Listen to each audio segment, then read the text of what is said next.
Seche mang wach mar puodho jotend migepe ni ochopo, ang'ono ma jou kaka jood bura dhi ng'iyo otegno ahinya, nikech nitiere joma seyo ni adier, nitie joma nyinge gi nyien manchoko nie sirikal manchoko riembi, to nitie joma noriembi to chako duoki.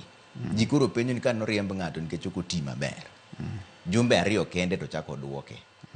Ang'o ma koro ng'eyo sani manopogore gi manong'eyo manomiyo riembe? Katiba mane wakelo manyien machon ne ok ji bi kanyo ka oyiergi gi president, but wuoth ma Kenya osewuothogo ka kelo lokruok mag lony mag demokrasia emomiyo sani jogi biro e bunge, kendo kata ka president oseyieri to bunge nyalo duoki tamore wachni. So jogi endi sami dhi ginegi nyaka obed advertised e gaset mang'eni sirikal nyosetimo kata parliament ni jogi biro biro chieng' ma kama, ka in gi gimoro ming'e ni rach kuomgi, richo moro ming'e kuomgi, to bi mondo iwachi.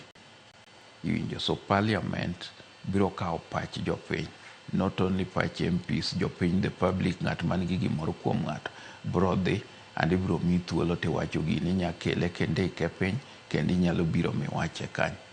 Ka en gima adiera. So sirikal bang'e ni kamoro nyok nyal gol ng'atgi kaka ncho chunggi, nikech the president ne dwaro none ni ji oneno no winjo ywak gi mondo chak manyien. To konyadhi mochung ng'ato kae to chako duoko bang' jumbe ariyo kong'e ni ng'ano nigi richo moro manyalo dhi kuodo wiye. Nitie joma wacho ni mano ne en kaka chalo gima ni wuondo jopiny, nikech ere kaka inyalo golo ng'ato e tich to bang' jumbe ariyo tichako iduoke.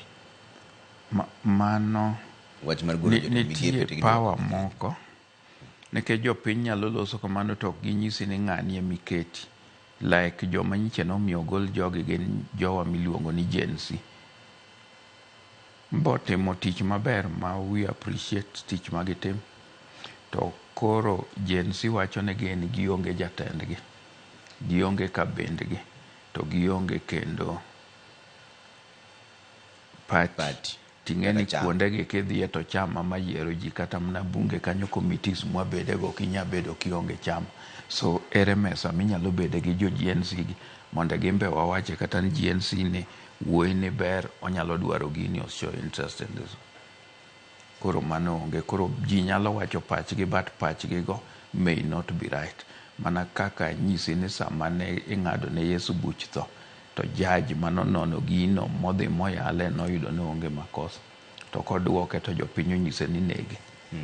Yeah, so the public were not right. Man is the message we get, the biblical message. Chenro mar